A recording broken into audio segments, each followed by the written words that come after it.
sábado a todos.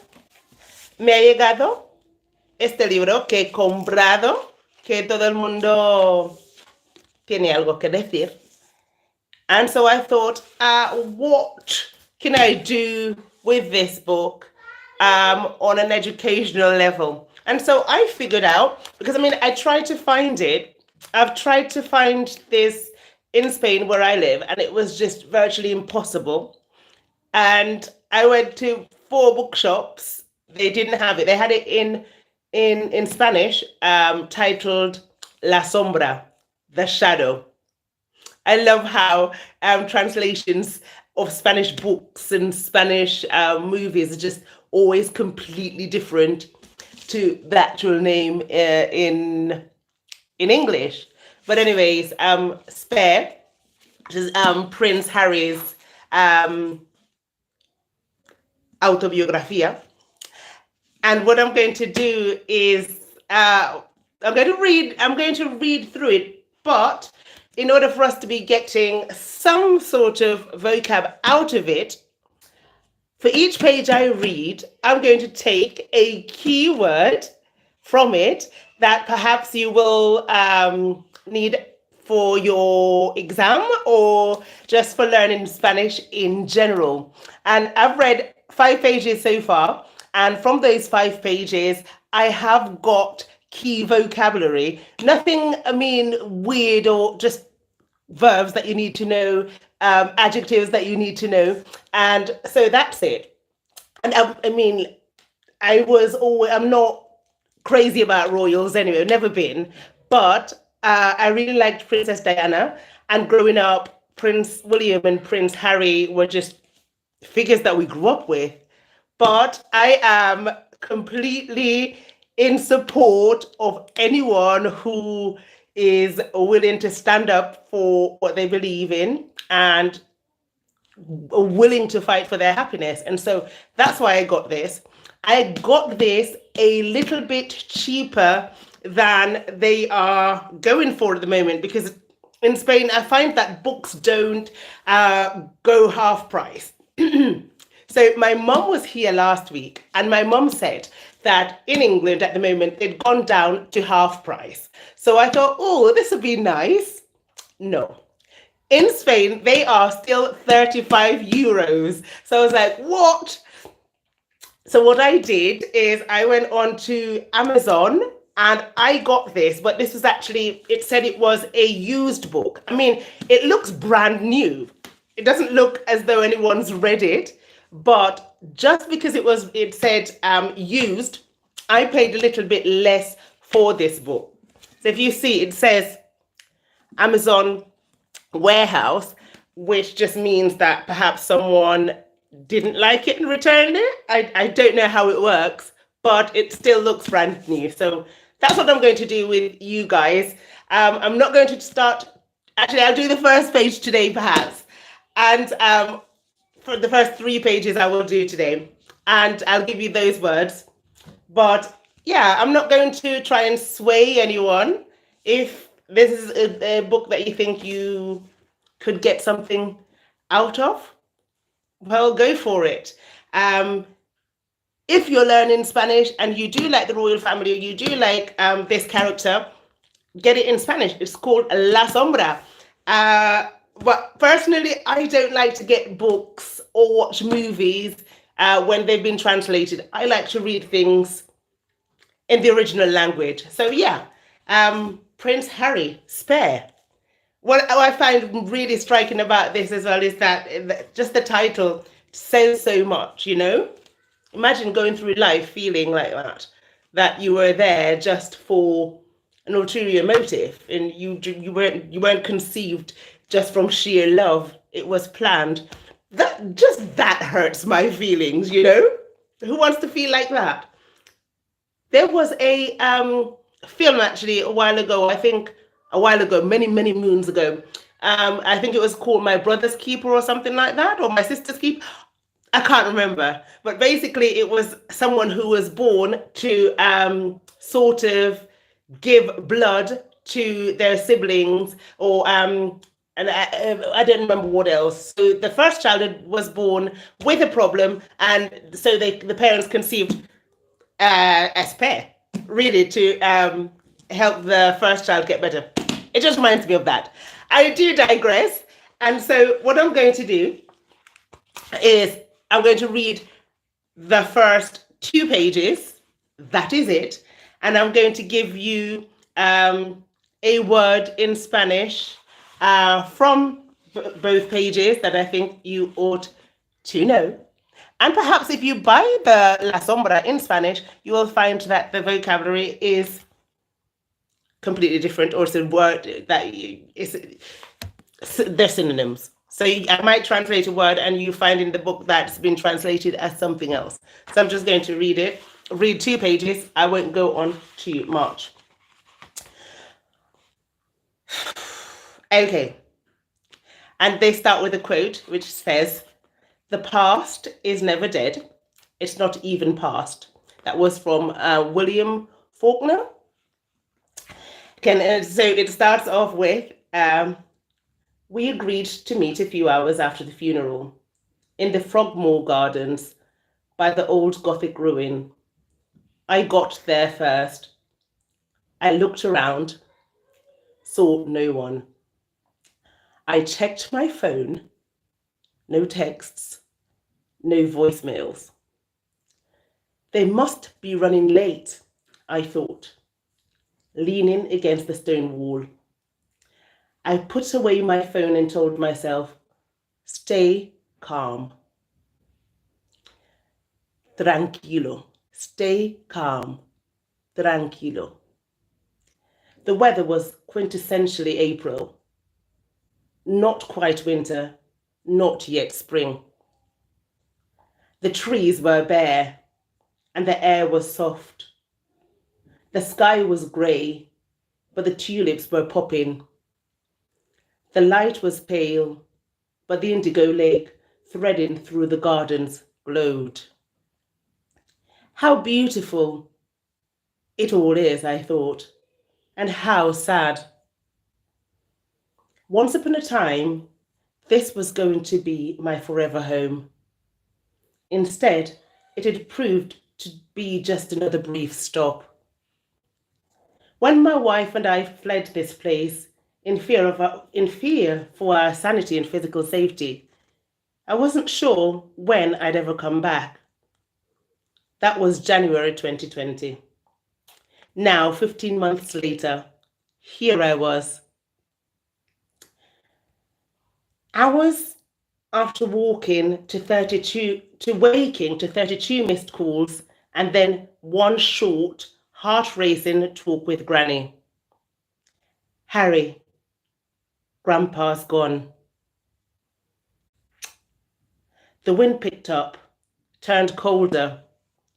I hunched my shoulders and rubbed my arms, regretted the thinness of my white shirt.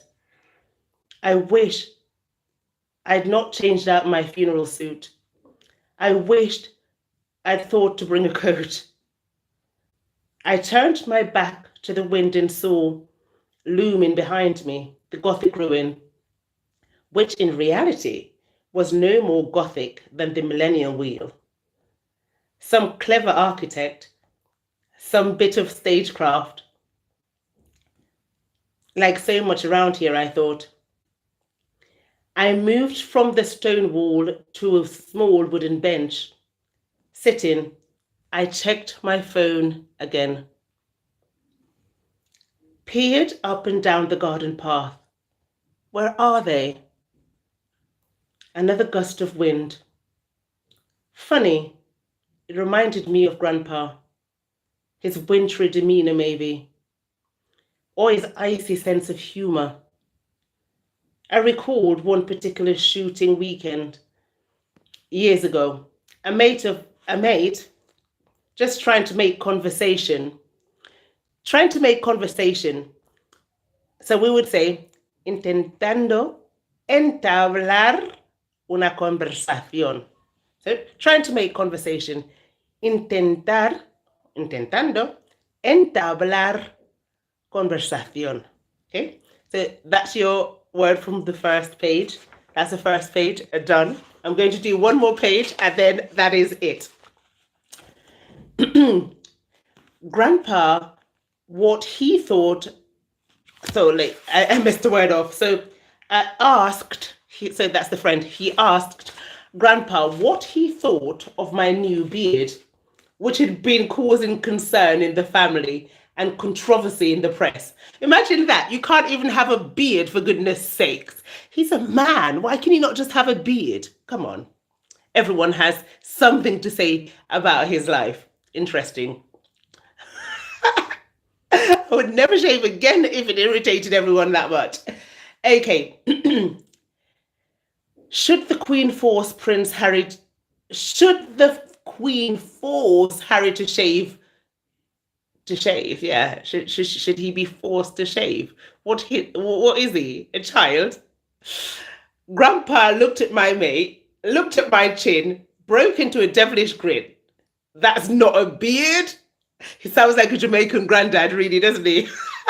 You call that a beard? Everyone laughed. To beard or not to beard? That was the question. But leave it to Grandpa to demand more beard. Let grow the luxurious bristles of a bloody Viking. I thought of Grandpa's strong opinions, his many passions: carriage driving, barbecuing, shooting, food, beer. Grandpa sounds like my granddad, except for the shooting part. Right. It's a nice insight, isn't it? But let's continue. The way he embraced life. He had that in common with my mother. Maybe that was why he'd been such a fan. Long before she was Princess Diana. Back when she was simply Diana Spencer, kindergarten teacher, secret girlfriend of Prince Charles. My grandfather was her loudest advocate.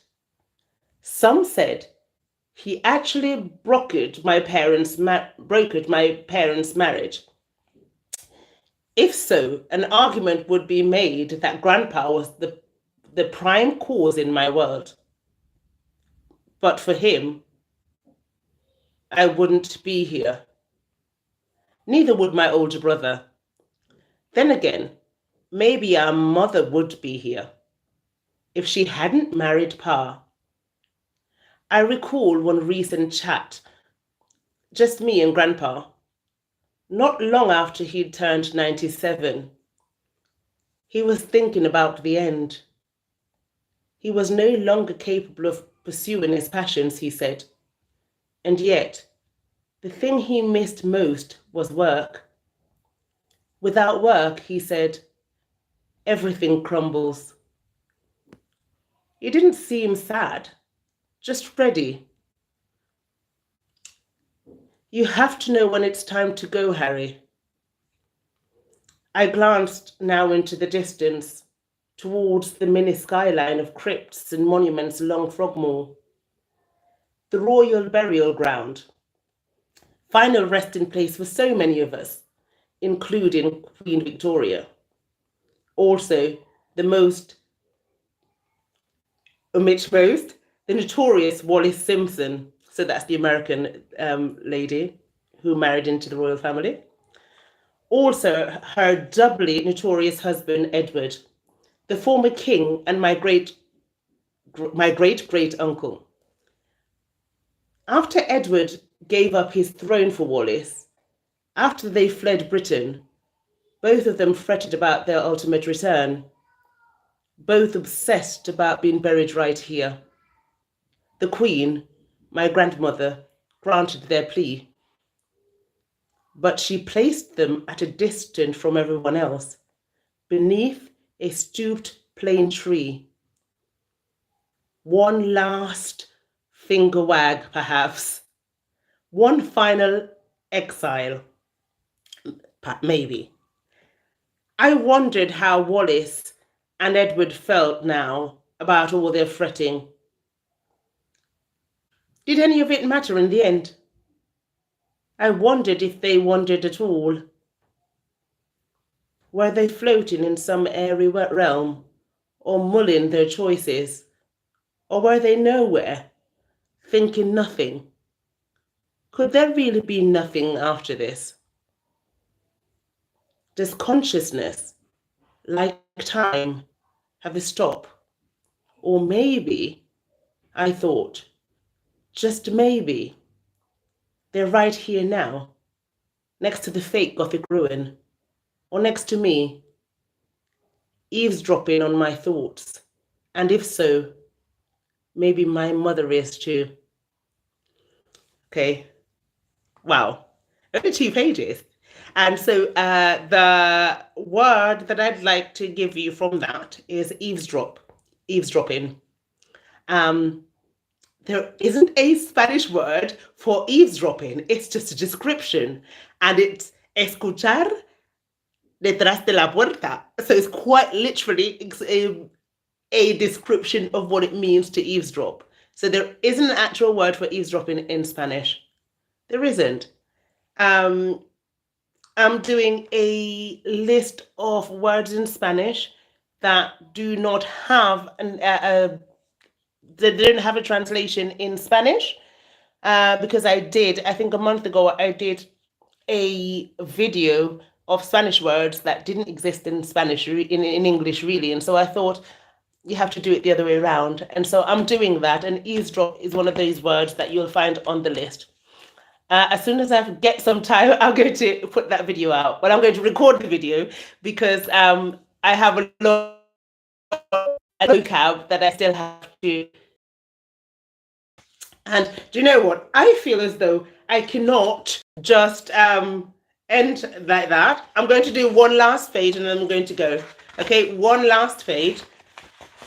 I feel as though, I'm not able to do that. So what I'm going to do, because they're quite short, I'm just going to read this page, and then because it sort of stops there, then I will stop, and hopefully you might get a chance to watch it later.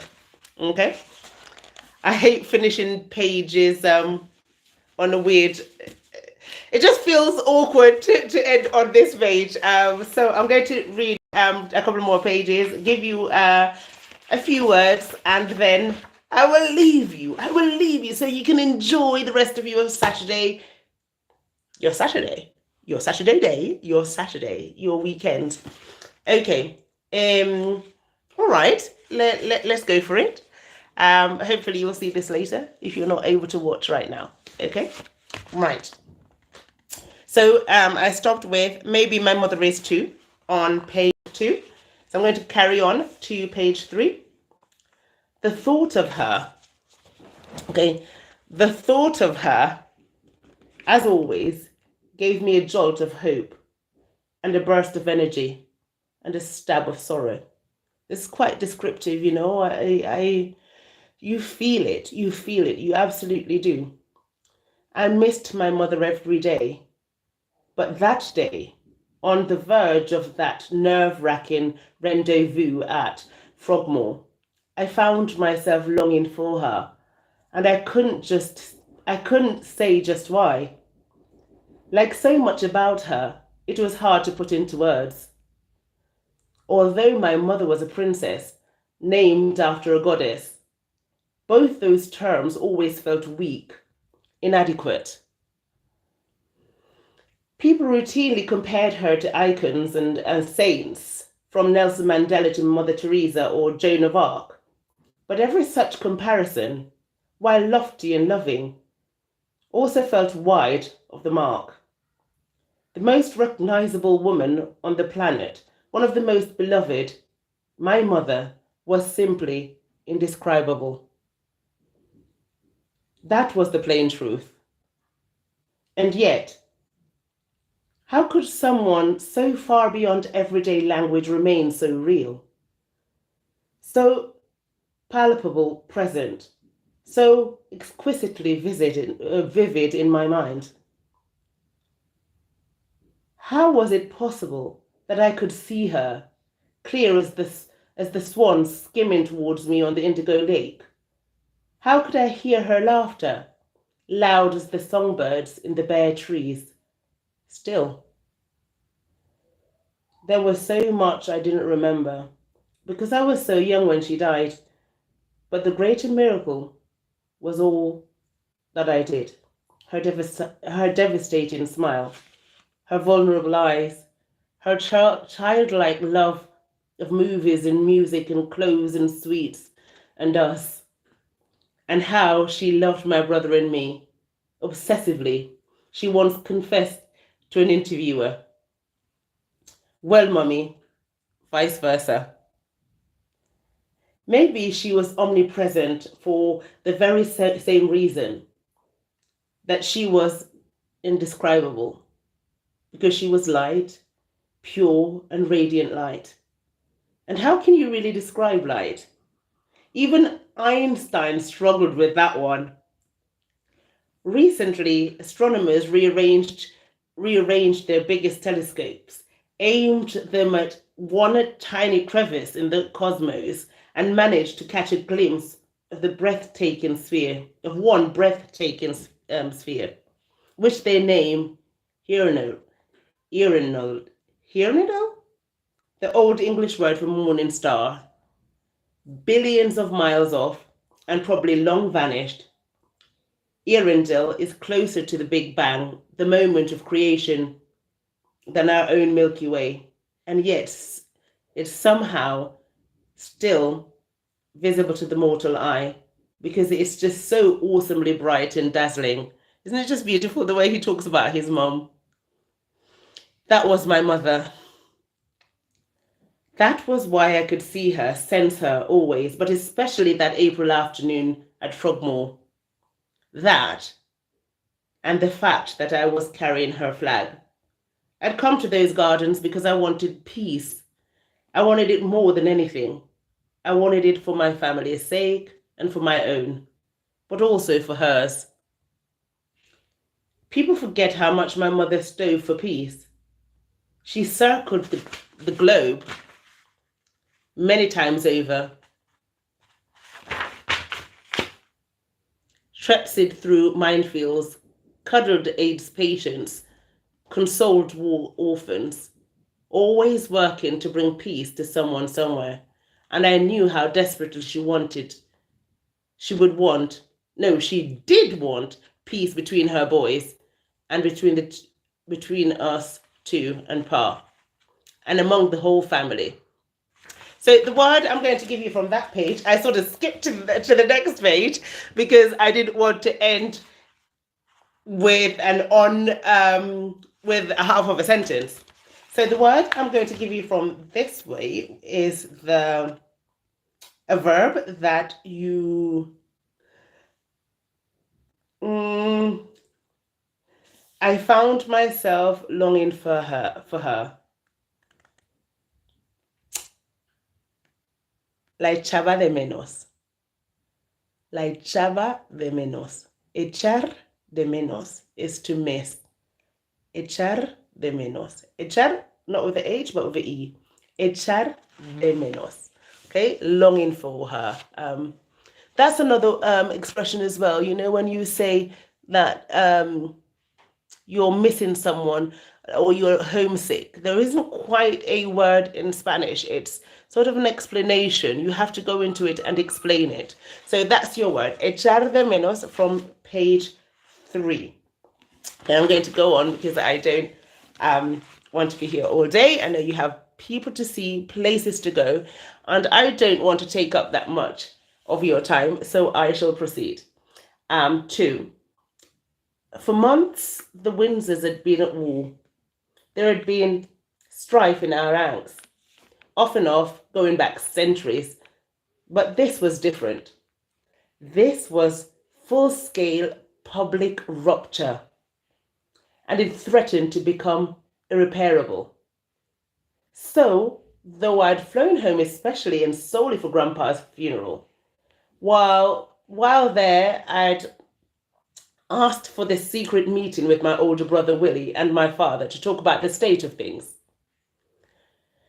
to find a way out. But now I looked once more at my phone, and once more up and down the garden path, and I thought, maybe they've changed their minds. Maybe they're not going to come. For half a second, I considered giving up, going for a walk through the gardens by myself, or heading back to the house where all my cousins were drinking and sharing stories of Grandpa. Then, at last, I saw them. Shoulder to shoulder, striding towards me. They looked grim, almost menacing. Menacing. More, they looked tightly aligned. My stomach dropped. Normally they'd be squabbling about one thing or another, but now they appeared to be in lockstep, in league. The thought occurred, hang on, we're meeting for a walk. Are we meeting for a walk or a duel? I rose from the wooden bench, made a tentative step towards them, gave a weak smile. They didn't smile back. Now my heart really started thrashing in my chest. Deep breaths, I told myself. Apart from fear, I was feeling a kind of hyper-awareness and a hugely intense vulnerability, which I'd experienced at other key moments of my life. Walking behind my mother's coffin, going into battle for the first time, giving a speech in the middle of a panic attack. There was that sense of embarking on a quest and not knowing if I was up to it, while also fully knowing that there was no turning back, that fate was in the saddle. Okay, Mummy, I thought, picking up the pace. Here goes. Wish me luck. We met in the middle of the path. Willie? Pa? Hello. Harold. Painfully tepid. Harold? Who knew? Did you know that Harry was short for Harold? No idea. No idea. So the word I'm going to give you from page 4 in Spanish, quite a few actually, but I'm only going to give you one, and I think it's going to be deep breaths, okay? Respirar hondo. Respirar hondo, which is to breathe deeply. Respirar hondo. Okay, there you go. There was another one which I wanted to share as well, but I'm not, because I'm sticking to my word. I am not overwhelming anyone today at all. You know, I really love red hair. I love los pelirrojos. Para mí, molan. Okay, a mí me encanta mucho. ¿Ok? Vale, vamos a seguir con la siguiente página, que es la página 5. ¿Ok? We wheeled, formed a line, set off along the gravel path over a little ivy-covered stone bridge.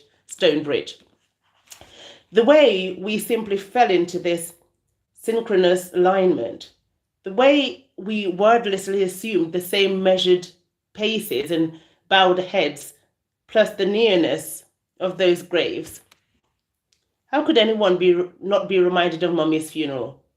I told myself not to think about that, to think instead about the pleasing crunch of our footsteps and the way our words flew away like wisps of smoke on the wind.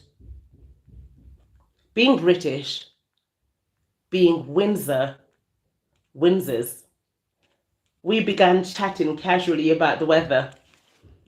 Very British, isn't it indeed? We compared notes about Grandpa's funeral. He'd planned it all himself, down to the tiniest detail. We reminded each other with rueful smiles, Small talk, the smallest. We touched on all the secondary subjects, and I kept waiting for us to go to the primary one, wondering why it was taking so long. And also, how on earth my father and brother could appear so calm. I looked around. We'd covered a fair bit of terrain, and now, smack in the middle of the royal burial ground, more up to our ankles in bodies than Prince Hamlet. Come to think of it, didn't I myself once ask to be buried here?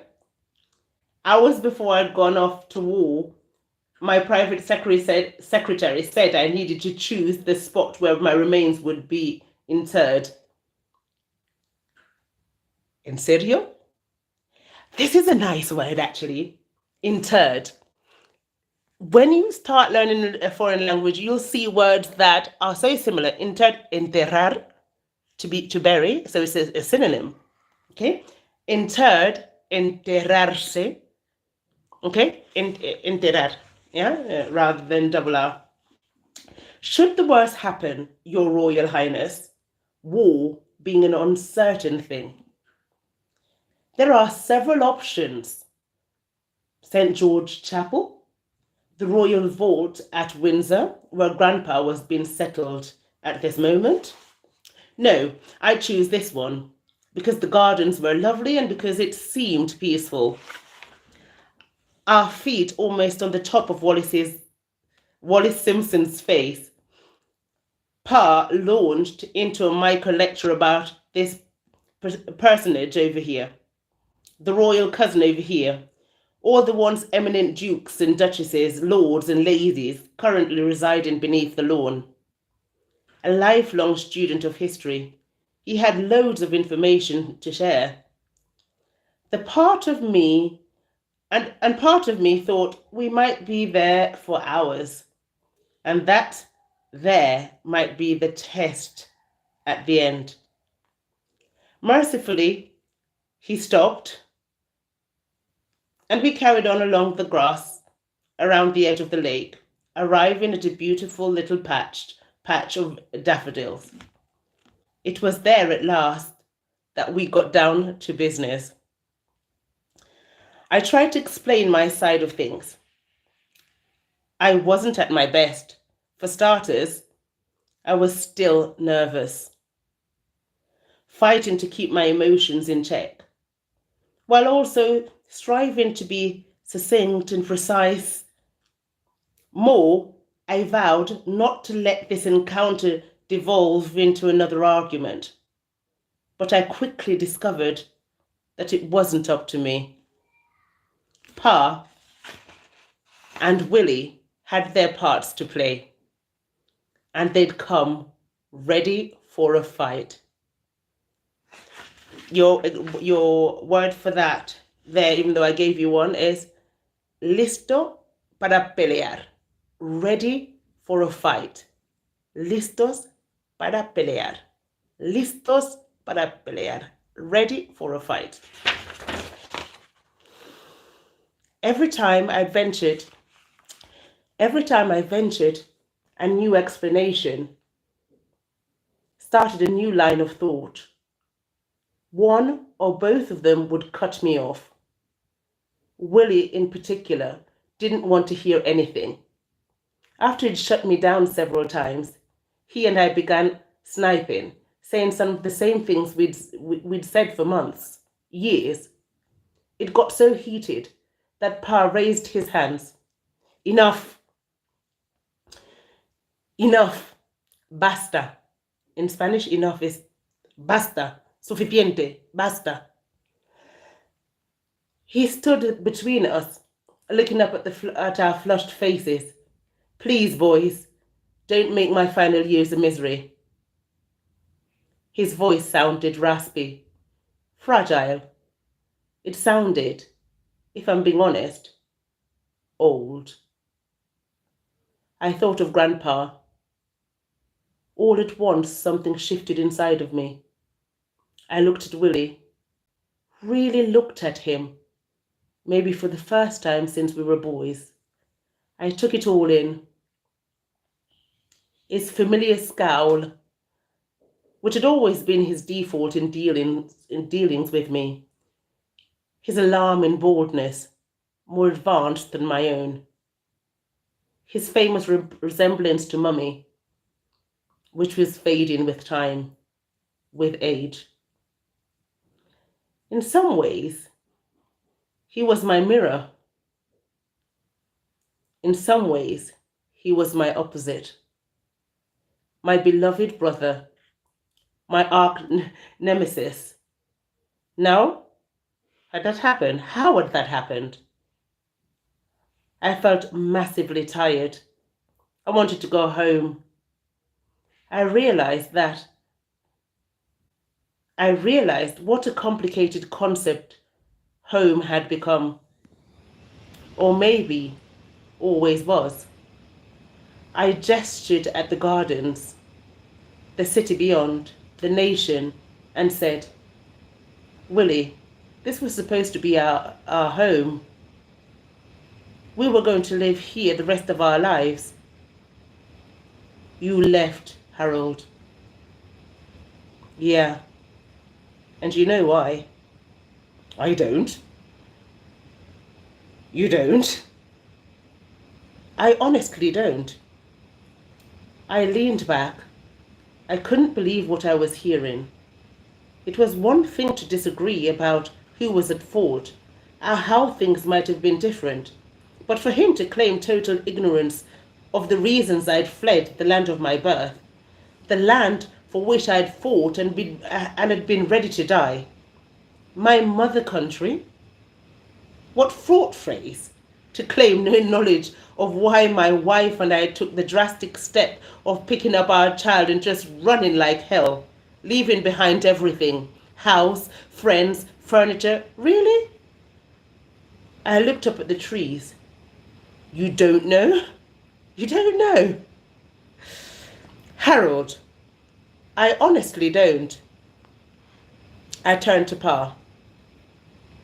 He was gazing at me with an expression that said, Neither do I. Wow, I thought. Maybe they really don't. Staggering. But maybe it was true. And if they didn't know why I'd left, maybe they just didn't know me at all. And maybe they never really did. And to be fair, maybe I didn't either. The thought made me feel colder and terribly alone. But it also fired me up. I thought, I have to tell them. How can I tell them? I can't. It would take too long. Besides, they're clearly not in the right frame of mind to listen. Not now anyway. Not today. And so, Pa, Willie, world, here we go. There you go. There you go indeed. And so the word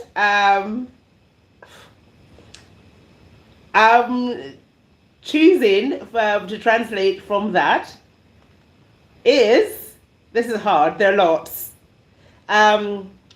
Knowledge, which is conocimiento, okay? Comes from the word, the root word to know, which is conocer. So the noun knowledge would be conocimiento, knowledge, okay? And so that was it. That went quite quickly, actually.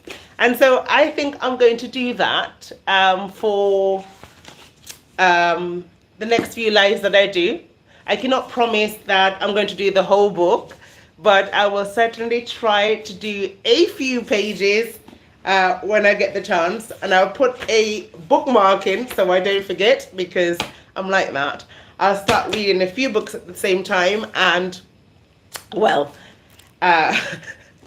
you'll get used to my madness. So that was it. Tell me how you feel about it. ¿Lo habéis leído? Did you read this book? do you have any intention of buying this book? Obviously, there are lots of opinions out there, and so in the first few pages, and the writing is good. It's very expressive and quite emotional, and so estoy compartiéndolo con vosotros. And so with that, guys, I'm going to leave you, and I hope that you have a marvelous rest of the weekend, whatever it is that you're doing. Y pues nada, a seguir creciendo y aprendiendo mucho and being good to each other, which is, I think, the only thing we can do. We don't know how long we're here for. We don't know the duration of our time, but I think the most we can do is to be good to each other and to try and find happiness somewhere, somehow. And so, yeah, just one step at a time. Read, learn, okay, gather as much conocimiento as you can. And, yeah, con eso os voy a dejar, porque no me estáis diciendo nada. Un besaco, y hasta muy pronto. Con Spare, la sombra. ¿Ok? Cuidaros, chicos. Adiós.